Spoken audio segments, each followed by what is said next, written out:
Ya, oke. Assalamualaikum warahmatullahi wabarakatuh. Balik lagi di channel ini. Dan ini dia adalah Sony Xperia 5, salah satu limbah Jepang yang menurut saya paling cakep. Sebenarnya video unboxingnya kita udah buat cukup lama, sekitar 1 bulan lebih. Tapi video reviewnya baru bisa saya buat sekarang karena seperti biasa banyak tugas kuliah. Untuk warnanya sendiri saya ganti warna, yang dulunya biru saya ganti jadi warna merah. Tentu saja ini agar lebih menarik. Dan langsung to the point aja, ini dia review Sony Xperia 5 di tahun 2022.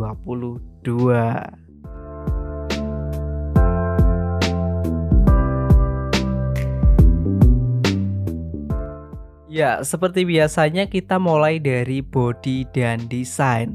Hampir keseluruhan desain dari Sony Xperia 5 itu mirip seperti Sony Xperia One si kakaknya, dengan desain yang tetap kotak, tegas, serta memanjang kayak remote. Bedanya itu ada di peletakan kamera belakang yang sekarang itu ada di kanan atas, serta yang jelas adalah ukuran. Tentu saja ini lebih kecil, karena kita tahu lini Xperia 5 adalah seri kecilnya dari flagship Sony. Hal ini membuat handle dengan satu tangan jadi kerasa mudah dan nyaman. Kemudian untuk materialnya sendiri, HP ini terbuat dari aluminium serta kaca di depan dan belakang, dengan perlindungannya itu Corning Gorilla Glass 6. Tentunya material ini membuat kesan premium dan solid semakin terasa. Kemudian untuk sidik jari ini lebih nyaman daripada Sony Xperia One yang sering gagal. Ini itu kerasa lebih cepat dan akurat. Overall untuk desain dan bodi dari HP ini saya sangat menyukainya. Desainnya itu ganteng dan keren banget. Apalagi soal build quality, ini kerasa premium dan solid banget. Kalian gak akan mendapatkan hal seperti ini di HP baru untuk harga yang sama. Layar dari Sony Xperia One ke atas selalu menjadi perhatian tersendiri, karena sejak itu flagship Sony selalu menggunakan layar beraspek rasio 21:9, yang dimana aspek rasio tersebut jarang dipakai di brand lain. Hal ini menjadikan flagship dari Sony mempunyai keunikan tersendiri di bagian layarnya. Dan tentu Sony Xperia 5 juga pakai aspek rasio 21:9 dengan ukurannya itu 6,1 inci berpanel OLED dan memiliki refresh rate 60 Hz. Untuk resolusinya sendiri ini penurunan dari kakaknya si Sony Xperia One dengan resolusi 4K. Di HP ini itu hanya Full HD aja. Tapi menurut saya ini nggak terlalu menjadi masalah. Toh percuma juga pakai layar resolusi tinggi di layar yang ukurannya cukup kecil. Untuk kualitasnya sendiri seperti biasa, flagship dari Sony nggak perlu diragukan, ya termasuk mantan flagshipnya juga. Karena flagship dari Sony selalu menggunakan layar yang kualitasnya itu jempolan, termasuk si Sony Xperia 5. Layar dari HP ini itu dibuat ngapain aja udah enak banget, apalagi buat nonton film karena udah pakai aspek rasio 21:9, jadi feelnya itu ala-ala nonton di bioskop. Kemudian kalau diajak sosial media ini juga enak, karena konten yang termuat itu jadi lebih banyak berkat layarnya yang memanjang, jadi kita nggak perlu sering-sering scroll ke bawah. Tapi saat saya pakai ada satu aplikasi yang nggak support dengan aspek rasio layar seperti ini, yaitu PES Mobile. Jadi setiap ujungnya itu ada bar warna hitam, tapi menurut saya ini nggak terlalu mengganggu karena game bisa dimainkan dengan lancar. Kemudian untuk responsivitas dan sistem getaran dari HP ini juga lebih baik dari seri pendahulunya, kayak si XZ2 ataupun XZ3, jadi ini lebih baik. Dan buat kalian yang kurang suka dengan warna dari layarnya juga bisa diatur melalui pengaturan. Ada dua mode yang bisa dipilih, yaitu mode pembuat dan mode standar. Tinggal disesuaikan aja dengan kesukaan kalian. Sony dari dulu selalu menggunakan dual stereo speaker di seri flagshipnya, termasuk HP ini. Tapi sayangnya peletakannya itu nggak ada di depan semua, alias nggak dual front facing speaker seperti Sony Xperia XZ3 ke bawah. Mungkin ini karena faktor layar depannya yang udah cukup tipis di bagian bezelnya, jadi nggak muat. Tapi untuk kualitasnya sendiri tentunya banyak peningkatan dari seri sebelumnya, apalagi di HP ini ada fitur Dolby Atmos yang tentunya bikin kualitas audio makin bagus. Untuk sampelnya adalah sebagai berikut ini, monggo. Baby, just another fight, but you don't wanna see me cry. There is no way that it's never going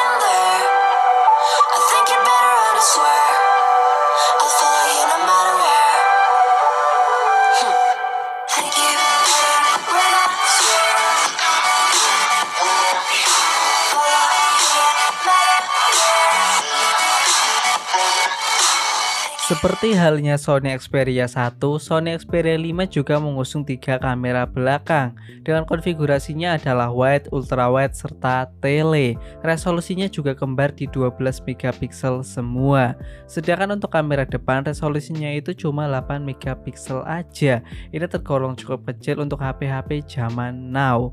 Bedanya dengan Xperia 1 itu paling ada di sensor utama yang pakai IMX563. Selain itu konfigurasinya mirip semua.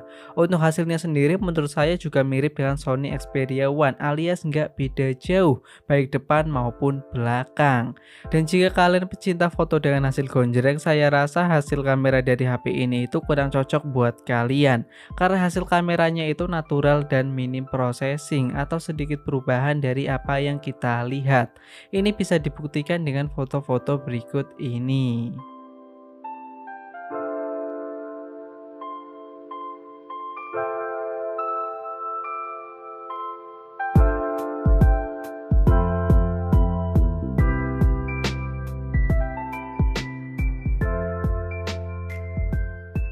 Kemudian untuk konsistensi warna dari ketiga lensanya ini juga cukup bagus, nggak ada perbedaan karakter serta warna yang terlalu berarti. Dan kalau kita coba buat foto di malam hari ini baru kerasa penurunan kualitasnya. Hasilnya itu nggak sebagus foto di siang hari. Jika dibandingkan dengan flagship lain sejamannya kayak Pixel 4 atau Mi 9, menurut saya ini kalah karena saya pernah mencoba ketiga HP tersebut. Kemudian untuk perekaman video dari HP ini udah support sampai 4K 30 fps untuk kamera belakangnya serta Full HD 30 fps untuk kamera depannya. Untuk stabilisasi dari ketiga lensanya juga udah menggunakan OIS serta ACE. Tentu saja ini sangat bagus untuk meningkatkan stabilisasi dari perekaman videonya. Tapi sangat disayangkan Xperia 5 itu udah nggak ada fitur slow motion 960 fps. Meskipun fitur ini jarang dipakai tapi ini cukup disayangkan. Dan untuk sampel dari perekaman videonya adalah sebagai berikut ini. Nah, ini dia sampel perekaman di resolusi Full HD 60 fps. Nah, hasilnya seperti ini. Di sini kelihatannya cukup stabil.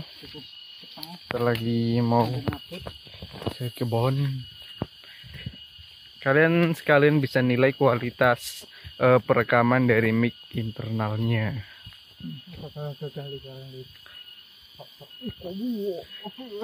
Sony ki apik iki fokusnya ngono, halus lho. Ora jeda-jeda tapi perpindahan iki apik yakin. Mer. Nah, ini adalah sampel perekaman kamera depan dari Sony Xperia 5. Kita ngetesnya di kebun karena sekalian memang lagi ke kebun. Karena kita orang desa jadi ya mainnya ke kebun. Kalian bisa nilai aja sampelnya bagaimana. Kalau backlight seperti ini dan kalau ngadep cahaya ya normal seperti ini. Untuk sampel perekaman audionya ya kalian bisa nilai juga stabilisasinya bagaimana, kalian langsung bisa nilai aja. Kalau sekilas sih kelihatan bagus. Tapi kalau dan buat informasi tambahan, kalau lagi ngerekam itu nggak bisa di switch ke lensa ultrawide, bisanya cuma yang tele aja. Kalau ultrawide nggak bisa, jadi kita harus berhentiin dulu perekamannya kemudian diubah ke lensa ultrawide.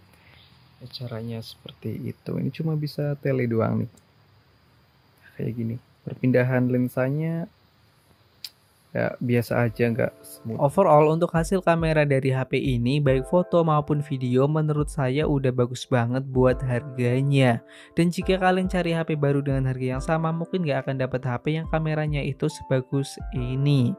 Dan buat informasi tambahan juga di HP ini ada fitur khusus yang namanya itu Cinema Pro. Di sini kalian bisa buat video sinematik ala-ala profesional hanya dengan HP ini aja.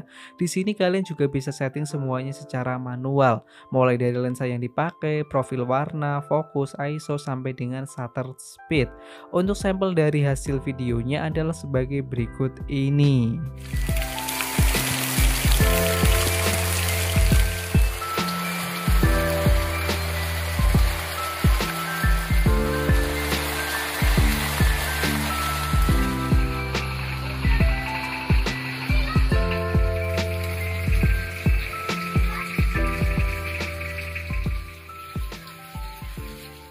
Untuk performa dari HP ini juga udah kenceng banget karena dia itu pakai prosesor mantan flagship yaitu Snapdragon 855 yang ditandem dengan RAM yang cukup besar yaitu 6GB. Udah pakai UFS 2.1 untuk internalnya. Internalnya sendiri ini 64GB untuk yang versi Jepang. Untuk kebutuhan saya sendiri ini nggak ada masalah sama sekali dan masih sangat lancar untuk kebutuhan saya. Saya biasanya pakai buat kuliah online, sosial media, foto-foto, editing dan sekali gaming. Untuk game yang saya coba di sini ada 3 yaitu PES Mobile, Asphalt 9 serta FIFA 22. Untuk PES Mobile saat saya bermain di grafik yang tertinggi ini gak ada masalah sama sekali dan udah lancar banget. Paling kalau udah lebih dari 5 match ini baru kerasa ada sedikit frame drop. Untuk Asphalt 9 juga bisa dijalankan dengan lancar jaya dan gak ada masalah yang berarti.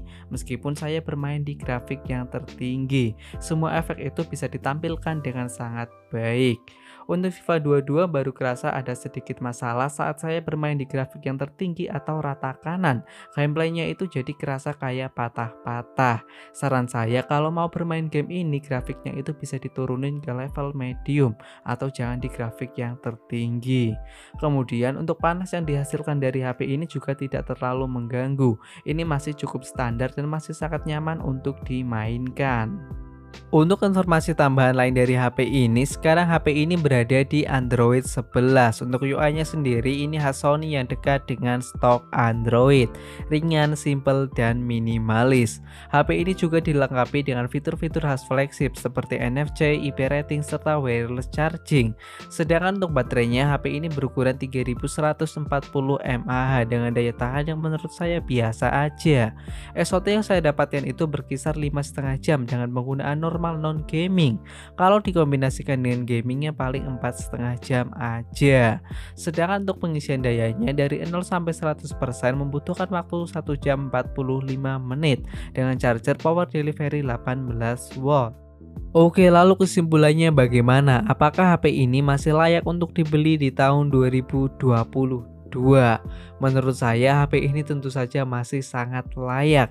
Ada banyak banget alasannya, diantaranya bodi yang sangat bagus, layar yang ciamik, speaker yang mantap, kamera yang bisa diandalkan, performa yang sangat gahar, serta fitur yang cukup lengkap. Untuk harga 2,5 juta, spesifikasi yang diberikan itu sangat-sangat bagus. Kalian gak akan menemui spek yang seperti ini di HP yang baru. Untuk minusnya ya paling baterai aja yang ukurannya cukup kecil serta ya minus-minus HP 5 Jepang. Kalian pasti tahu diantaranya ya email yang rawan terblokir. Selain itu udah oke semua. Apalagi buat kalian yang suka HP compact, HP ini itu sangat bagus, nyaman untuk digenggam dan mudah dioperasikan dengan satu tangan. Ya pada intinya menurut saya HP ini masih layak untuk dibeli di tahun 2022. Terlepas dari masalah yaitu HP X Intra atau HP 5 Jepang seperti apa. Dan videonya sekian dari saya. Apabila ada kesalahan saya mohon maaf. Jangan lupa like, komen, dan subscribe. Terima kasih. Wassalamualaikum warahmatullahi wabarakatuh.